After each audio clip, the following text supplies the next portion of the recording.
Hello, hello, and welcome to my little corner of the world. Thank you for joining me. This is a very special day for me. I just had a birthday, so lots of fun there. I don't know. It's another trip around the sun. That's all it is.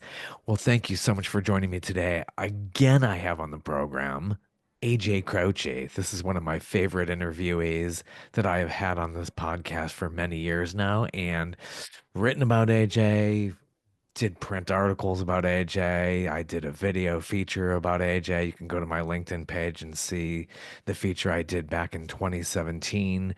It is just so fun speaking with AJ. We have a really great conversation.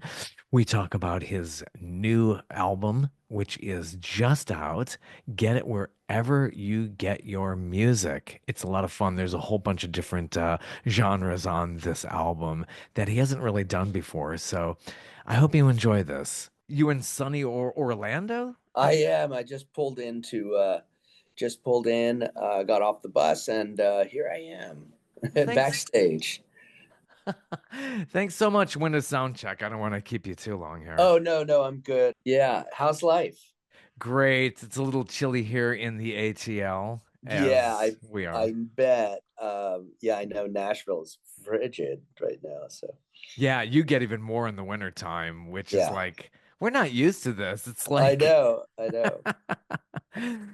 I grew up in Cleveland, Ohio, home Yeah, of rock and roll and all of that. yeah. And oh my gosh, but it's been 36 years. Of So course, yeah. No, I mean, and it's easy to forget, and it's easy to want to forget the winters, oh, it's so true. shoveling snow and salting and Ah, all. Oh my God. I have a bad back to prove it. I started shoveling snow when I was in second grade in the Oh early yeah, I'm surprised 70s. you weren't younger. They put us to work back then in the Yeah, yeah. 70s. Oh yeah, they did. Anyway, so this is a whirlwind tour that you're doing. You're in the South, which is smart as we're talking Mhm. about weather at Yeah, this yeah, moment.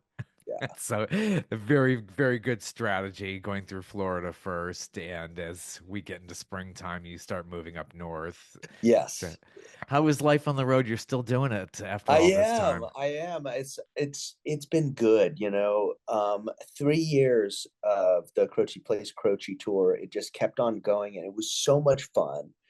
Um, and during the little time that we had off the road, I was writing and compiling things, putting things together, ideas for a record, and last year around this time we started recording, and it was like it was really a fun project.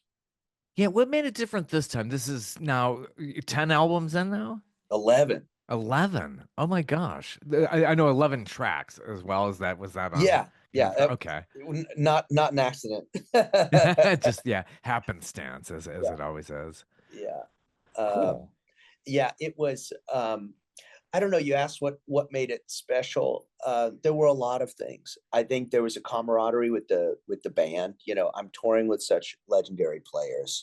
These guys, and they've been on so many great records. And so I get to really bring the album to the stage. So knowing that beforehand, knowing that in the process of making this record that I was going to be traveling with the same band and all the same singers, I um I knew I went in with a certain confidence. There was a certain camaraderie at that point. We were just, we'd played every one of these songs live at one time or another during the tour to see how audiences reacted, to just see how it felt. Don't always get to do that. There were just a lot of factors that made it fun, relaxing, and inspired. At the same time. I think everyone had a lot of trust in one another. I came in with really pretty clear arrangements, and then working with Shooter was really fun. We just get along so well. He's a wonderful friend, and I love his approach.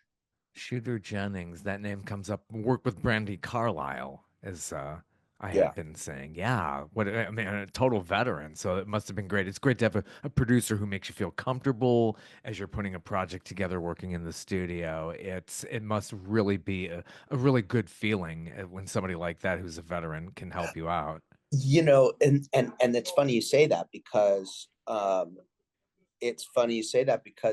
he's the youngest producer I've ever had. Mm, And of all I've worked with all of these guys who were my parents' generation, for most of my career. John Simon and Keltner on my second one, and Jim Gaines and Alan Toussaint, and all of the yeah. Cowboy Jack Clement and Mitchell Froom, and on and on and on. All of these legendary producers who had really had their own style, their own way of doing things. And I think that with this project, I really wanted to put myself in a situation where I was a little uh, I was taking a little bit of a risk. I was outside of my element. I wanted to see what he would bring to the party, and so that was it. It was. I think all of those factors played into it being unique in its way. Yeah, it's not just one thematic element through this new recording. You've got Right. psychedelia, you Yeah. got Philly soul, which is Yeah. so a part of you. Yeah. And I love the single where you've got just like this real Spanish feel to it. And Oh what yeah. a wonderful video that goes with it too. Oh, thank you. Thank you. Yeah. It's diverse. I think that where in the past I was so concerned about the diversity of genre and era and style, felt like it was something that I should worry about. I began to realize that it's what my audiences love about what I do. Yeah. What may have been a challenge earlier in my career ended up being an asset, and it was something um, that I've really embraced, and finding a way to communicate all of these different ideas and different styles of things on different instruments, and still manage to hold it together and make a really interesting album out of it. It was maybe the first time I really came at it with that perspective. Yeah. Heart of the Eternal. Where is the origin for that album title? Music, Just music a, yeah. is the heart of the eternal. It is that thing that is profound and huge and universal. I think that have uh, we all have that peace that we feel in our own creative life, regardless of what you do for a living. That is this peace that is universal and beautiful and timeless. And I think that was really where it came from. That's where a lot of the titles from my for my albums have come from. Were If it wasn't self-titled, it was where I was thinking of the music coming from. You know, how where was I in my career? How did it reflect on what I was doing? And I think that this album um, has that kind of universality, that just really kind of gave me a confidence to do what I did. Yeah, and in the tour, you were touring at the same time, so you were going back and forth. How did that schedule work out for you? And you're on tour, and were you always heading back to where you recorded it, or did you do files and send them in and have No, them it was mix? all live. I'm Yeah, I'm kind of old fashioned in that way, and yeah, I've not had a really big budget in God since I started, really. yeah, So time is of the essence. I came in with arrangements. I knew how I wanted what I wanted on the songs. I'm always open to happy accidents. That is the magic of recording. It's the yeah. magic of working with great musicians that you trust. It's the magic of working with great producers and engineers who you trust, and you can work outside of your comfort zone sometime and know you're safe. And I think the fundamentals of what I do have been really consistent. Like a painter will use gesso or or primer to as a base coat. Now that base coat plays a big role in the depth of a painting and or of a wall or of, in my case, of an album, and the recording quality of it, because I love to record to tape and because I love the compression that Mm. offers. It's almost unheard, but there's this compression sound that you can hear from the tape, through a vintage board, through old microphones. There was a reason they didn't need to master old recordings. Mm. It was all the compression that was needed up through the early 60s was all in the gear. It had that innate compression. And then after that, things changed in the mid 60s. And I think I always love the way that compression sounds. It's almost like white noise. And to me, it's like the bass coat.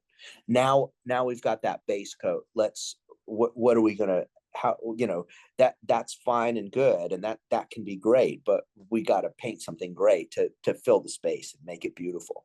And um um and so and so for me, that next step is where the producer comes in and the engineer comes in, and that was the thing about Shooter. He really uses the studio as an instrument. For him, it's he plays a little of everything, I think, and he knows how the instruments work, but his the instrument that he's strongest on is the actual recording studio.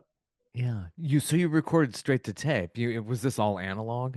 Yeah, yeah. I Yeah. mean, well, all my albums, except for one, and are all recorded to tape, and then we transfer to digital because, for the sake of um, efficiency, for the sake of being able to really see all of our options. Aside from it being more affordable time wise, it's also there are a million things you can do in the digital recording world that are nearly impossible, if not impossible, when you're in analog mode. So they have their own worlds. They have their own purpose, and it's like in the recording process for me, it's like I want both of those factors. I want the foundation that I'm familiar with and comfortable with to build on, and then I want to see what we can create around it. Huh. So when you're in the studio, is it basically set up for your comfort? Does somebody like Shooter know how to, put down a special carpet, special No, no, no, acoustics? no, no. Somebody like that? No, we go in and each, it's kind of interesting because a lot of people will. So I suppose if you have a big enough budget, or if I'm there to work, you know. So as long as I have a path to get from point A to point B, I'm going from playing the piano, then I go, okay, this needs a B3 pass on the Hammond. So I go over the organ and I play that. I do it in real time, as much as I can, right after another, because it's in my head right then. I take the and then I go, okay, I'm gonna play the guitar. I'll play a guitar pass. I'll do one electric pass now, and everyone has done their part. And while I'm overdubbing, say, a guitar part or an organ part, then Gary Mallaber, who plays drums with me, might go and overdub a percussion part. So we'll capture a couple things at once while we're overdubbing. And then if there's solo or something like that we might want to think about a little bit more, if I didn't capture it on the first pass while I was singing and playing whatever instrument I'm singing and playing live on, then and that becomes part of the basic track. Then if it's not there, then I go back and that's an overdub. That's a separate overdub day, if I want to invite someone in that has a completely different sound, or wonderful guitar player or violinist or horn player, singers, whatever, you just want to be able to have enough time with that individual where they can do the thing that they're so great at doing, and not feel rushed. Yeah. How did the band come together? You knew these guys for years and just the Yeah, so timing came together. the rhythm section, bass and drums, I've worked with for over a decade, starting with David Barard. David, I met when I was 19. He was with Mm. Dr. John for almost 40 years, and also was with Etta James and the Nevilles and B.B. King. And so we kind of had all of these paths that crossed.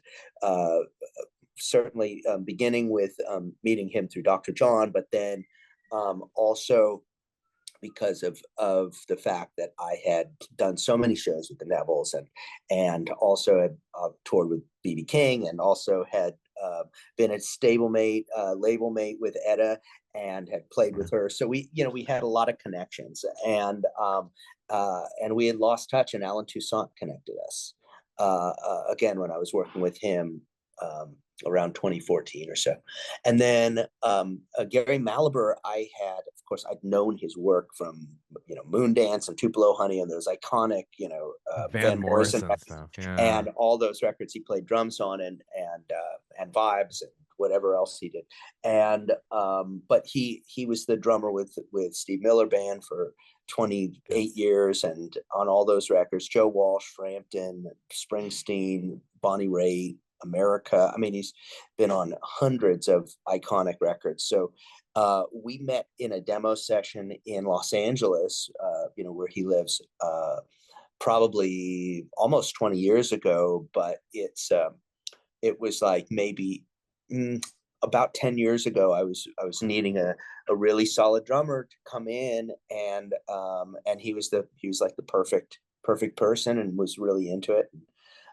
Is just a wonderful person to be around, so easy, and everyone. That's the thing, is personality is such a big part of this.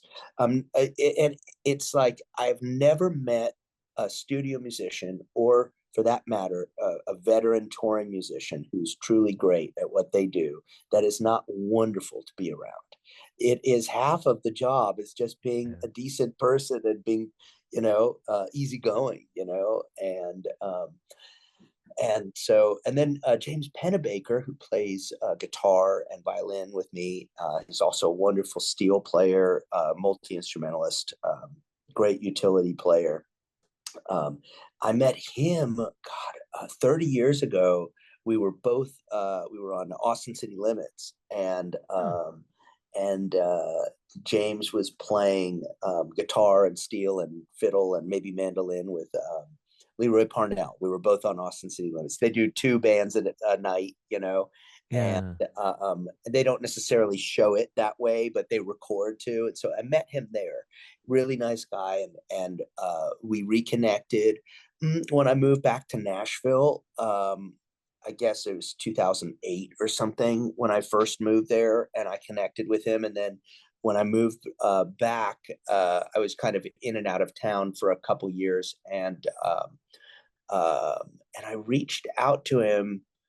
It must have been like 2015 or something like that, and just kind of connected, and then about 3 years ago he joined the group, and it's been wonderful. And then the ladies are the singers are so great. And Jackie Wilson, I met her through James, because she's just a wonderful singer and does studio work, and she was on American Idol, among other things, Hmm. for a spell Yeah. and for a season, and then she recommended Catrice, who she had worked with in different capacities. They had sung together in different local cover bands and things like that. And Catrice had, grown up singing in the choir in church, and has worked with Carrie Underwood and a bunch of different folks. And so it's a really accomplished band of musicians. And we record together, we tour together, and I feel pretty privileged. Yeah, it's an awesome wall of sound, as we hear on Complications of Love, your single, which Yeah, yeah, Tango versus and Django, it's yeah. just Latin infused. It's like how are you inspired by that? Did you always love that music or did you Oh stumble yeah, on it? yeah, Yeah. yeah. I always loved it, and I was you know, um, it's a combination of a bunch of things. And I had written the music maybe a year before I even thought about putting a year or two maybe before I put any words to it or even thought about it. It was such a cool kind of instrumental piece. I wasn't sure where I would use it, but I thought I could develop it as an instrumental for something somewhere. I didn't know where. And and it has these like kind of diminished guitar runs that I'm playing, which are bring Mm. that kind of Django-ish, gypsy jazz sound to it. And then, but the groove of it's almost a tango. It has that. It's like it's the music of romance. It's kind Yeah. of a little mysterious and minor with a major resolve, which always makes everything feel good in a way. And then the solo section is like a riff. I'm playing it on guitar, but it's a kind of a riff on a Chopin etude that I played on piano. Oh. So it was on the recording. I play it like that, and it's unison with the violin. So it really is a kind of it's kind of standalone piece on the record. I think its partner in a way on each song on this album kind of has a partner in the sense that any one song would have whether it's an A side or a B side of a 45 would have its partner on the other side. So like Hmm. for me, like Complications of Love would be the flip side to the song The Finest Line, which Margot Price sings on with me. And also has this very kind of ethereal, beautiful, mysterious kind of quality to it, Yeah. minor to major and all of that. So yeah, How did you find Margot Price? I mean, that's and this is your closing track, The Finest Line. Is that's yeah. yeah. I didn't. She found me Oh, yeah. in at Shooter's studio at Sunset Sound. She dropped in. She was in LA for I think about a month, and she came by and heard what we were doing and said, "Hey, if you'd like if you needed someone to sing background or would like to sing a duet or anything, let me know." And with Finest Line, I had written the song on guitar, not hadn't completed it. I'd been kind of toying with the lyrics again and again, and it's a simple song, except it's kind of deceiving in that way. As all simple things are beautiful in my opinion, um, and because it requires um, I think a level of of um, certain mastery of or psychology, philosophy, whatever you Sure. consider it, Yeah. more than just musicianship. It requires a Zen state to be able to create something that is simple without being simplistic, Mm. and I think that with that song, I was finishing the lyrics on the plane on my way to the studio, on my way to California. And and it was like, Yeah. and I played the song. Right before I left my house, I put a demo down of the song on piano. I'm like, oh, that really sounds much better than having it on guitar. So I played it for Shooters, like, before we got started recording. I'm like, oh, we'll go through everything we're gonna record. You tell me if you think something. I had more songs than we needed, Uh, and he was like, oh, I love that song. And so when she said, "Would you be interested?" I looked at that song and I took each verse, I split it in two. So I'm like, this is a really interesting duet. And it's one of my favorites on the record. yeah. yeah, and great idea as a closing track. How does the order work for you? Do you go over with somebody like Shooter? I mean, listen to things separately, how you're going to decide the order on this album? Yeah, we did it together, but there's a formula that I've used. Don was actually turned me on to it when I on my first record. He wasn't my producer. He was just in this Just know. happened by the studio. He said, "Do you know how it's what order you're going to put it in?" And I said, "Not really." And he said, "Well, Paul Simon always had told me this that he always when he's putting the order of the album together, it's all ascending, chromatically Mm. ascending, so that even if the next song is a ballad after an up tempo piece of music, you feel like you're not going backwards. It's not. It's you're lifted by the fact that it's the next key up. So I've always taken that to heart. It doesn't always work. It doesn't work for every artist. There's a lot of artists that play a lot of the things in the same key. But I play in a lot of different keys, and so it really works for me. And it's helped me put songs together. You know, you can always second guess. You can always say, I wouldn't have mind switching these two, but all in all, I'm no regrets about it. Yeah, yeah, absolutely. So before you go to a place like Sunset and you're coming off the plane, are all these lyrics yours because you co-wrote with Gary Nicholson for Complications of Love? Is Yeah. everything else written by you? No, we wrote a few songs together. Gary and I, we wrote Complications. We wrote Hey Margarita. Again, I write the music on this album. That was a little different than most every other album. I wrote the music for nearly everything, and then put lyrics to it. I had never done that, and I found that I can because I can come up with different musical concepts and motifs really easily.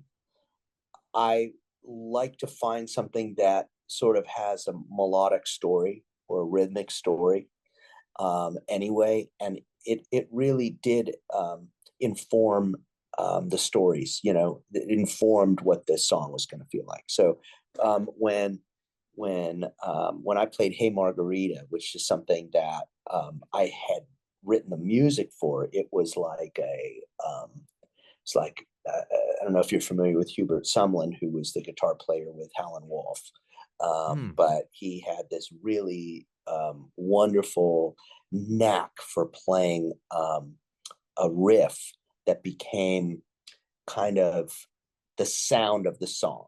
So Yeah, yeah, like Smokestack Lightning, for example. Bum, bum, dum, ba, dum, yeah, da, ba, yeah. Could bum, hear bum. that. And those kind of things that he would do with Howlin' Wolf. But also it had this kind of I wanted the tone of like and of like a Link Ray, this again someone else who had a real knack for coming up with these melodic hooks on guitar that you can't forget. It's and so kind of those that combined is basically Hey Margarita. It's a blues song, except it's loosely based around a character in a Bulgakov novel. Oh wow. Yeah, so uh, yeah. so like I mean, how many blues songs are based around a mid 20th century Russian novel? But like this is the only one I know of. An original there. Yeah. Wow. Very well done. Um, Yeah. So you kind of like, and I can understand somebody like an Elton John saying, he's struggling over lyrics. It's like, I I got my love it. guy here. Now, I love writing lyrics. It's just that sometimes, like there were a few times I've written with Gary, on and off for 30 years. And there are sometimes I'll have a thing, especially if it's bluesish, a bluesy kind of soulful kind of thing. It's in Gary's wheelhouse.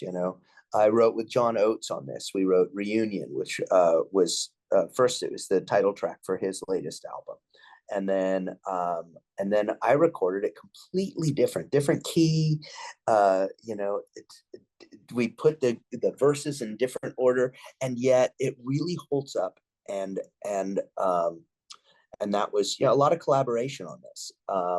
That one, we wrote together from beginning to end. He had this idea. He had seen his father, who was 100 years old. Yeah.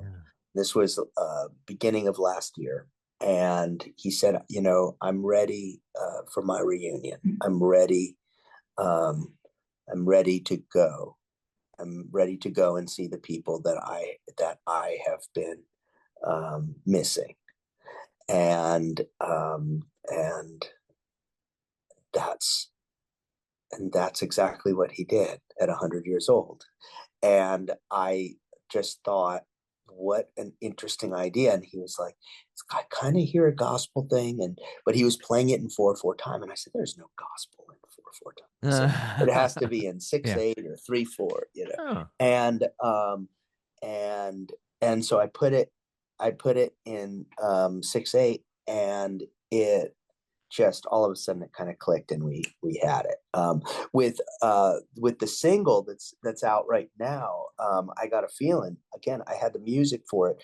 It really, I was on the road. I was out in California, and I had my electric guitar, and it was a day off, and I came up with that riff, and I'm like, it just reminds me of like it's like a Shuggy Otis, or it reminds me of the Chambers Brothers, yeah. or like Sly and the Family Stone kind Uh, of riff that they would have, and that psychedelic soul. I love that era of music, and I love that. I mean, it's like, I don't know if you can call it a genre. There wasn't a ton of it, but what came out of that kind of combination of like psychedelia and soul music and rock and roll was so wonderful. And so with that, I really felt like I had these lyrics. I had the first line. Had written pretty much the whole song, and the shape of the melody was really the same, but it's a little too conversational. And I'm like, having conversational lyrics like you would have in a country song, or maybe even a pop song, doesn't work necessarily with this tune. It needs to be a little more esoteric. So when I got back to Nashville, I sat down with Tommy Sims, who's worked a lot in Atlanta, where you are, with yeah. bass and Tony Braxton, and as a producer, bass player, songwriter. He co-wrote "Change the World" for Eric Clapton, and a bunch of other things. Anyway, he lives in Nashville, and we connected. It's the only thing we've ever written together. But I just knew, based on the work that he had done, that he would be a good person to write some esoteric lyrics with me on that song. And that's how it came about. Yeah, Really, Tommy just Sims. Yeah, yeah, big name here. Yeah, exactly. Tony Braxton. That yeah, that totally, yeah. I haven't thought of those names in a long time, yeah, actually. yeah. Yeah, Tommy, a great boogie woogie song. I kind of get that Billy Preston vibe, where just, they reran that first Saturday Night Live a few days ago. I'm like, yeah, I totally forgot about Billy Preston for a long time. And Oh, whoa. I know. I love him. Yeah, just absolutely wonderful. And I got a feeling has a performance video out there. You got your wonderful backing vocalists on that too. It Yeah. really rounds it out. Oh yeah, they're great. They're great. And it's such a, the band is just playing great on that. I wish I could play all the instruments. I'm playing the lead guitar, and I'm also playing the keyboard on it. And unfortunately, it's one of those things where I had to pick or choose, and the stronger line is that guitar line. So I leave it up to Pennebaker to cover the solo on that. He does a great job, kind of riffing on the keyboard part that I played on it. Yeah, yeah. So reunion is John Oates approved. That's Oh was yeah, yeah. We played it together live. He actually joined me. We did a show. It would have been my dad's birthday, and he came to Philly, and we performed. We performed one of my dad's songs, one of John's songs, with my band, and She's Gone, and then we did Reunion, which we did as a piece where we start off in his key, and he sang the first half, and then I modulate to my key, and then I play the second sing the second half, and it was really really fun and quite dangerous in the sense that we there was no safety net on that one.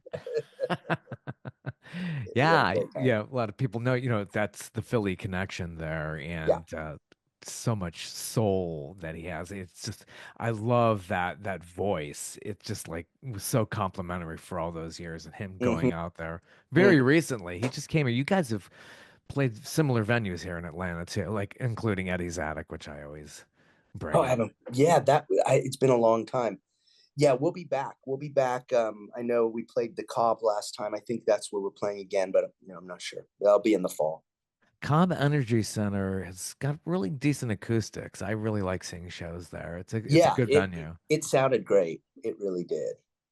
Yeah, it's so much changed here in the ATL. This is the suburban ATL where Cobb Energy is. And many moons ago, I lived like right down the street. I never would have thought there would be a huge performing arts center in that space. Yeah, And then the Braves ballpark is there. I would have imagined. I've seen concerts there. I went backstage to Billy Joel there. I was like, yeah, if you told me that years ago, I would have been yeah. like, you're crazy. Time Uh, changes. Oh my yeah, gosh. yeah, isn't it? And yeah, there's some good venues. I remember playing with John Mayall there at Variety Arts, Yeah. and Yeah, variety. that was a fun little venue. I mean, it's much Yeah. smaller, but I loved it. It had a great vibe to it. Yeah. So you must have had a lot of fun on that tour. Croce plays Croce. I'm sure it was a great turnout as Oh well. yeah, yeah, it was amazing.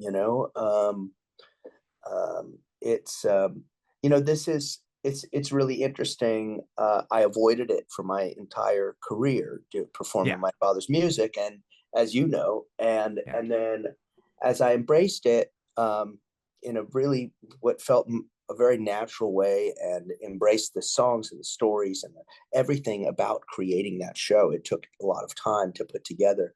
It was I've found it rewarding in a way that I never would have expected, and I found fans I never would have expected to find through through those performances. And I think people discovered me, became fans because of that tour, and it allowed me to play larger venues than I've ever played. And certainly, it's now is the test.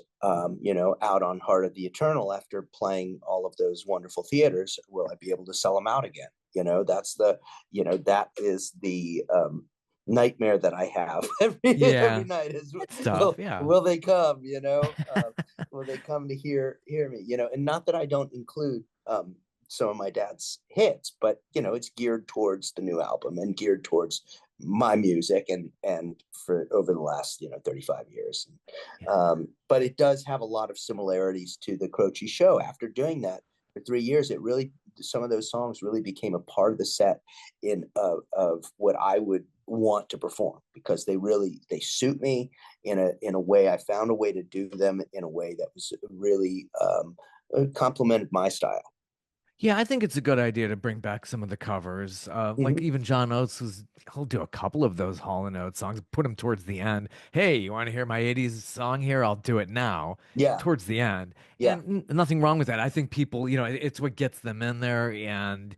But I'm sure it's a struggle too when they just want to, oh, I just want to hear the hits. Yeah, And yeah. that could be a little frustrating too. But that's the music business. I think once you come to terms with that, once you're okay with it, once you don't take it personally, it's nothing, because they just want, it's not that they don't love you, it's that Right. they love this thing it meant something to them. It's powerful. Music is powerful that way, and nostalgia is incredibly powerful.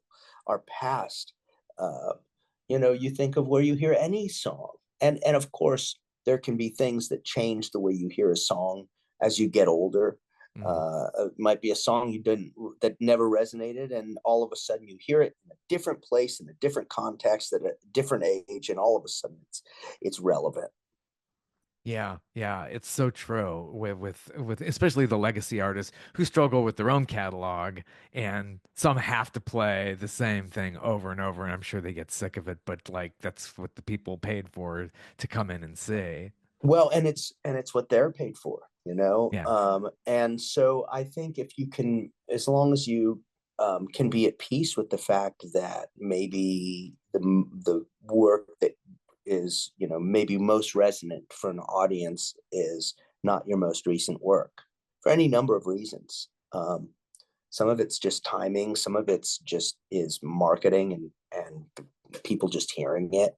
Um, but also a lot of artists are part of a genre or part of an era so cemented to that. Some are so cemented to their own catalog because they had such success at a period of time that it just is lightning in a bottle, and it is that period of time. And so it's there are very few artists that escape it. I mean, Dylan doesn't escape it. The Stones don't escape it. McCartney doesn't escape it. Mm. Um, I mean, they're all rare acts that, I mean, you mentioned Billy Joel. He didn't escape it. Elton John didn't escape it, Right. but they had such a volume of wonderful songs that resonated, and and those are exceptions, where they had maybe 15 years of real huge hugely creative period of time where they were really tapped into something special. And in those cases, their at least their catalog is straddles a couple eras, um, and so they have a more dynamic show, I should say, and but look, I think everyone that tours is grateful for the people that come. It's, I feel it's a gift. It's that is two-sided, in the sense that um, I get to enjoy the company of the audience and take them on this Yeah. musical adventure. Oh Uh, yeah. and so to me, it's a gift to have that privilege, and then hopefully they feel that spirit of generosity and joy that I have by doing what I love. And I think that's the infectious part of it. Yeah, and it's just so inspiring to see not just yourself, but like legacy artists still creating. You're still getting out there, you're mixing it in and Mm-hmm. still growing and challenging yourselves. I think that's really important to do over all this time.